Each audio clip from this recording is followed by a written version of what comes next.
Hey, what's going on, everybody? It's your boy Motorman Dan, and as you may have known, Bud got out. He it was on Sunday. He flew out, and I was watching him, but I lost him. He flew around a tree and then kind of back around and landed somewhere. We just couldn't find him. We looked all day Sunday, all day Monday. Minus a few first hours. I just kind of felt guilty not being at work because I knew that the guy at work was kind of slammed and his wife's been having health problems anyways, and it's just me and him. So I kind of felt guilty. But when I got there, I was just like, it doesn't feel right. So I went back home, started looking for him again. And Tuesday, Jen didn't work. She had Tuesday off, so she was looking for him. And then Wednesday, I took a half day. Showed up second half of the day, looked for him all day Wednesday morning. Um, couldn't find him after work Wednesday all day, like for the next like 4 hours, and today as well after work. It's been kind of sitting up here in case he shows up. I think at this point the best hope we have is for him to come to us. So as you can see, I'm outside. I'm probably going to move my stuff back inside. I thought about leaving it out here and just doing my video stream and stuff, but I don't know if the neighbors, they'd probably, mind that a little bit more. So, of course, I'll keep the door open. I'm going to set some stuff out here that he recognizes. So that way, if he does see, he can fly back. And then I'll just be on the other side of this glass window here, just, waiting for him and stuff. Every day we just leave this back door open as long as it's not raining, and hopes that he sees something, lands like this orange chair behind me, lands on it, and then jumps in through the window. And we're gonna set like his little makeshift birdhouse like halfway in between to kind of encourage him to go inside if he ends up going inside. So I just want to let you guys know we don't know where he is. We're hopeful. He can fly, although he's not very good at it, and he probably isn't going to fly very far. We just another kind of hurdle that we have is all of the wind we've been having, 50, 60 mile an hour winds 2 days this week. We had today earlier, and then Tuesday as well was really windy.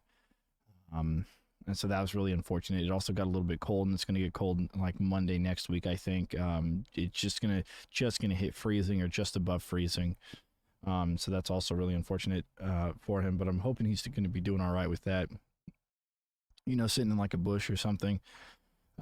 He'd be doing all right. We did get a bunch of people in the apartment I talked to today, and they're all looking out for him. So I kind of described his flying patterns and stuff to look out for. But yeah, we'll see.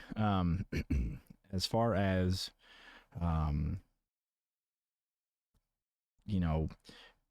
the channel, I'm still gonna try and do everything like normal. I did decide not to do Bloons Monkey City or BTD Battles 2 anymore, just because of all the Orcs Must Die 3 stuff I had planned to do.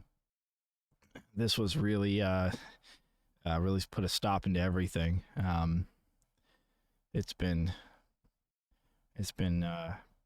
pretty crazy, I got to admit. But I guess one other thing we kind of have working against us is that Bud is a very independent bird. He's kind of like almost a leader bird, where he'll kind of guide the flock instead of being guided himself, and because of that, he doesn't like to chirp back at something. He likes to be the one to instigate the conversation. And so when we walk around and we have our phone, our speaker and stuff, and we're playing these chirp noises to get him to respond, that's not really the bird he is. He'll probably hear you and look at you, but not actually say anything back because he's not ready to talk to you. And he does that here as well, but we were hoping around his mealtime, he would be more vocal. We were hoping around dusk he'd be more vocal. He likes to get up in the morning around 8 o'clock and chirp, or 8:30. Haven't heard anything. It's possible he got carried farther away from the wind. We don't know. There's been People say they heard him or thought they saw him and stuff, and it's difficult to tell because we have a lot of birds around, and pigeons kind of look like him as well, like him and pigeons. I believe that they're like they're like an olive gray bird, and they have white on their feathers, and so from a relatively close distance, they can actually look kind of similar. Um, you have to get kind of close to make sure it's not them, and so that we've got that going against us. A lot of birds in the area, so a lot of noise to kind of drown out his chirp. And I don't know, man. We just keep thinking we're hearing it, and every time we go inspect it, it's just not there. So so right now, yeah, Buddy is MIA. And we're gonna keep looking every day. I'll be up here waiting for him, watching for him.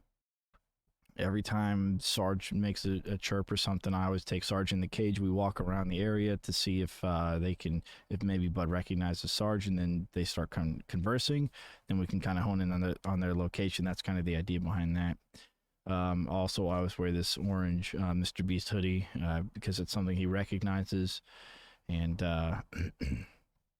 yeah, man, I don't know. It's a little tough for sure. I know everybody loves Bud, and he's of course bird we got about a year ago.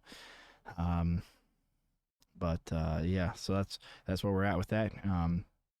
I do appreciate all the well wishes and everybody who's rooting on him getting found. It does, birds fly away, and it happens to bird owners, and I almost have a little bit of solace in the fact that we're not the only ones, and he could show up at any time. He could be living the best days of his life, being a free bird. I wouldn't put it past him. He's, like I said, he's independent. And he always loves to fly around the apartment. So, a little bit of freedom. Maybe that's what he's looking for. I don't know. But anyways, I just want to give you guys this update, and I hope you're all doing well. And I'll see you guys on the flip side tomorrow. Deuces.